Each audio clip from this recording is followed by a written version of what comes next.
شہرت اور دولت کی طرح ہر شخص عزت اور احترام کے حصول کا بھی خواہاں نظر آتا ہے، لیکن اس کے حصول کے لیے کوئی قاعدے اور قوانین نہیں بنائے گئے ہیں، اور نہ ہی اس کے لیے خط و کتابت کے ذریعے کوئی کورس تحقیق کیا گیا ہے، اور نہ ہی ہمیں ان باتوں کی ضرورت ہے، کیونکہ یہ بات سب جانتے ہیں کہ عزت اور احترام حاصل کرنے کے لیے ہمیں پہلے عزت کرنا پڑتی ہے، دوسروں کی بھی اور خود اپنی بھی۔ ایک مرتبہ شروع ہو جانے کے بعد یہ سلسلہ برابر جاری رہتا ہے۔ چلتے پھرتے دوسروں کا احترام کریں تو ہم محسوس کریں گے کہ دوسرے بھی ہمارا احترام کر رہے ہیں۔ یہاں پر ہم آج ان طریقوں کا ذکر کریں گے جن پر عمل کر کے ہم مختلف مواقع اور مختلف صورتحال میں اپنے لیے احترام کا جذبہ حاصل کر سکتے ہیں، چاہے وہ ہمارا نصف بہتر ہو، آفس باس ہو یا سڑک پر چلنے والا ایک عام سا آدمی۔ سب سے پہلا طریقہ تو یہ ہے کہ سیدھے ہو کر چلیں اور سیدھے راستے پر چلیں، کیونکہ ایک پرانی کہاوت ہے کہ دنیا کی آنکھوں میں آنکھیں ڈال کر دیکھو، بالکل سیدھے ہو کر بیٹھیں، کندھے سکیڑ کر یا جھک کر بیٹھیں گے تو آپ کی شخصیت دب کر رہ جائے گی اور رعب اور دبدبہ بھی ختم ہو جائے گا۔ دوسرا یہ کہ ہاتھ ہلانا، مطلب یہ کہ ہاتھوں کی گرفت مضبوط اور پراعتماد ہو۔ اگر ہمارا تعارف کسی ہم جنس کے ساتھ کرایا جا رہا ہو تو 3 مرتبہ سے زیادہ ہاتھ نہ دبائیں، مقابل شخص کی آنکھوں میں آنکھیں ڈال کر مسکرائیں، 3 سے 4 فٹ کے فاصلے پر کھڑے ہوں، کیونکہ کسی سے ملاقات کرتے وقت اتنا فاصلہ رکھنا ایک نارمل ہے۔ زیادہ قریب آنے سے مقابل شخص گھبراہٹ محسوس کرنے لگتا ہے، زیادہ فاصلہ بڑھانے سے ہمارا اس شخص سے قطع تعلق ہو جائے گا، جیسے ہمیں اس سے کوئی دلچسپی ہی نہیں ہے۔ مقابل شخص کے سائڈ میں کھڑے ہونے کے بجائے بالکل آمنے سامنے کھڑے ہوں، کیونکہ اس کا مطلب یہ ہوگا کہ ہم اپنے مخاطب پر توجہ مرکوز کر رہے ہیں۔ کبھی کبھی ہاتھ اس طرح پھیلائیں کہ ہتھیلیاں اوپر کی جانب ہوں، اس کا مطلب یہ ہوگا کہ ہم مخلص اور دیانت دار ہیں اور اپنے مخاطب سے کوئی ایسی بات نہیں چھپا رہے جو اس کے لیے نقصان دہ ہو۔ اگر موقع کے لحاظ سے مناسب ہو تو گفتگو ختم کرتے وقت آگے بڑھ کر اس کے کندھے تھپ تھپائیں یا اپنے سامنے والے کے بازوؤں پر ہاتھ رکھ دیں۔ یہ دوستی اور گرمجوشی کے اظہار کا اشارہ ہے، خاص طور پر اگر ہم عہدے میں مخاطب سے بڑے ہوں۔ لیکن اگر سامنے والا مخاطب جن سے مخالف سے تعلق رکھتا ہے تو ایسا کرنے کی کوشش نہ کریں، بلکہ بہتر یہی ہے کہ انہیں چھونے کی کوشش ہی نہ کریں۔ اپنی خود پسندی کو بلند کرنا، سوشل سروس کے لیے رضاکارانہ طور پر اپنی خدمات پیش کرنا، جب آپ معاشرے کی خدمت کے لیے دل و جان سے محنت کرتے ہیں اور پھر کوئی بدلے میں اس کا شکریہ ادا کرتا ہے تو ہم اندرونی طور پر ایک خوشی کا احساس محسوس کرتے ہیں۔ اس سے ہماری حوصلہ افزائی بھی ہوتی ہے اور ہم اپنے آپ کو معتبر سمجھنے لگتے ہیں۔ بنیادی طور پر ہمیں دوسروں کے جذبات سمجھنے اور ان کے ساتھ ہمدردی کرنے کی ضرورت ہے۔ اپنے شوہر یا بیوی کی اہمیت کبھی بھی کم نہ کریں، مثبت پہلو تلاش کریں اور اپنے ساتھی کے اندر ان مثبت پہلوؤں کو اجاگر کرنے کی کوشش کریں۔ اب لوگ سب سے بڑی غلطی یہ کرتے ہیں کہ وہ سمجھ بیٹھتے ہیں کہ کسی کی عزت کیے بغیر ان کی عزت ہونے لگے گی، جبکہ حقیقت اس بات کے بالکل برعکس ہے۔ بچے کی زندگی سے متعلق معمولی تفصیلات سے بھی اپنے آپ کو وابستہ کر لیں۔ رات کو اپنے ہاتھوں سے انہیں بستر پر لٹائیں، ہوم ورک میں ان کی مدد کریں، ان کی اسکول تقریبات میں شرکت کریں اور کبھی بھی عدیم الفرصتی کا بہانہ نہ کریں۔ باپ پر یہ ذمہ داری عائد ہوتی ہے جو بچوں کے فرائض سے تو جان چھڑاتے ہیں، لیکن انہیں ڈانٹنے اور نظم و ضبط کا پابند بنانے میں پیش رہتے ہیں۔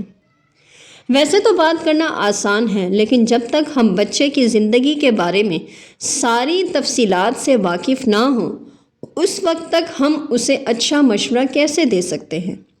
معمولی معمولی باتوں میں شریک ہو کر ہم ایک پائیدار محبت کو جنم دیتے ہیں اور ہمارے درمیان ایسا مضبوط رشتہ قائم ہو جاتا ہے جو کسی اختلاف کے موقع پر آسانی سے نہیں ٹوٹ سکتا۔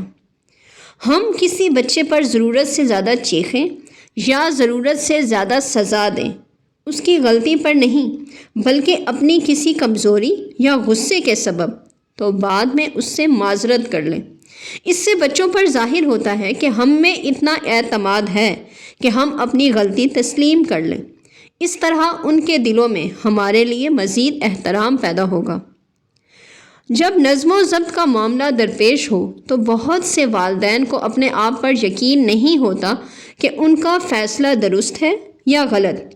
اکثر وہ بچے کو ایسی حرکت پر سزا دیتے ہیں جو اس عمر کے بچے کے لیے ایک قدرتی سی بات ہے۔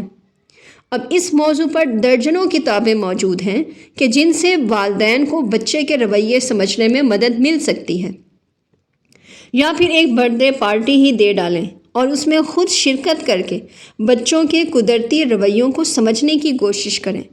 اپنے بچے کی عادات کا دوسرے ہم عمر بچوں سے مقابلہ کر کے ہمیں یہ سمجھنے میں زیادہ مدد ملے گی۔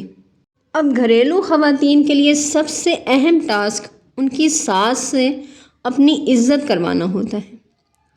اب پہلے تو سمجھنے کی کوشش کریں کہ اگر وہ ہمارے ساتھ سرد جنگ جاری رکھے ہوئے ہیں تو انہیں ضرور کسی کی حمایت حاصل ہے، اور ہو سکتا ہے کہ وہ حمایت آپ کے شوہر یا بیوی کی ہو۔ اگر ہماری ساس ہمارے بارے میں کوئی شکایت کرے اور ہمارے شوہر یا ہماری بیوی اس کی تائید کرے تو پھر ایسی صورت میں ہم اپنی ساس کی کسی طرح عزت حاصل نہیں کر سکتے۔ ساس سے براہ راست ٹکر لینے کے بجائے اپنے شوہر یا بیوی کی مدد حاصل کرنے کی کوشش کریں۔ اپنے جیون ساتھی سے کہیں کہ وہ اپنی ماں کو ان الفاظ کے ذریعے سمجھائیں کہ آپ جتنا ہی اسے دبائیں گی وہ اتنا ہی زیادہ مجھے دبائے گی۔ اس طرح معاملات سلجھ سکتے ہیں۔ اب دوسرا ہوتا ہے اپنے باس سے احترام اور عزت حاصل کرنا۔ عام طور پر ایسا ہوتا ہے کہ باس سے ملاقات ہونے پر ہم اپنا نقطہ نظر اتنی صفائی سے واضح نہیں کر پاتے جتنا کہ ہمیں کرنا چاہیے، لہٰذا مایوس مت ہوں۔ باس کے احترام کے حصول کے دوسرے طریقے بھی ہیں۔ 5 ایسے طریقے ہیں جن پر عمل کر کے ہم بات کیے بغیر بھی اپنے باس کو متاثر کر سکتے ہیں۔ سب سے پہلا طریقہ یہ ہے کہ وقت کی پابندی کریں، کیونکہ تاخیر سے آفس آنا باس کی نظروں میں گستاخی اور بد تہذیبی ہے، جبکہ وقت سے پہلے آنے کا مطلب یہ ہے کہ آپ کے پاس کرنے کے لیے کچھ اور نہیں ہے، اسی لیے آپ آفس آنے کے لیے بے چین ہیں۔ نظروں سے نظریں ملا کر بات کریں۔ نظریں اوپر کر کے بات کرنے کا مطلب ہے کہ آپ ان کی طرف متوجہ نہیں ہیں، اور نظریں نیچی کرنے کا مطلب ہے کہ آپ بچوں کی طرح اپنے آپ کو قصوروار سمجھ رہے ہیں۔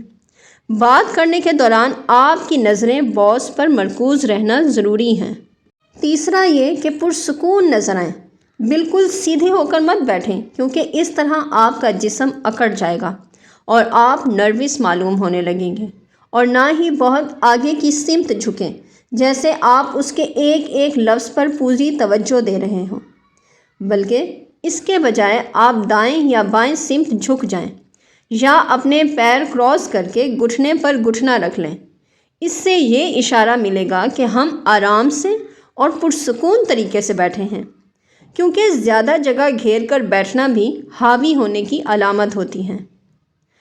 نروس ہونے کی علامت ظاہر مت کریں، اپنی ٹائی سے مت کھیلیں، نوٹ پیڈ پر قلم سے ٹھک ٹھک مت کریں، اور نہ ہی ٹانگیں بار بار ہلائیں۔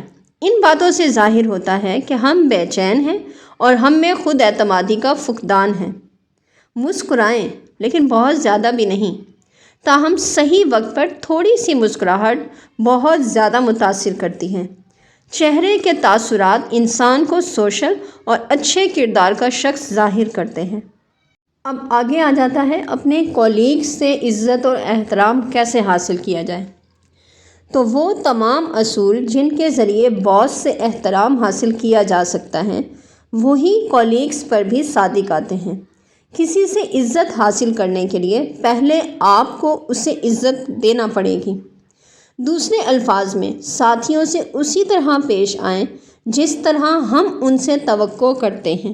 مثال کے طور پر جب ہم آفس میں کسی ساتھی سے بات کر رہے ہوں اور ہمارے موبائل کی بیل بجے تو فون اٹھانے سے پہلے اپنے ساتھی سے معذرت کر لیں۔ یہ سوچنے کے بجائے کہ مجھے آگے کیا کہنا ہے، ہمیں ان کی باتیں غور سے سننی چاہیے۔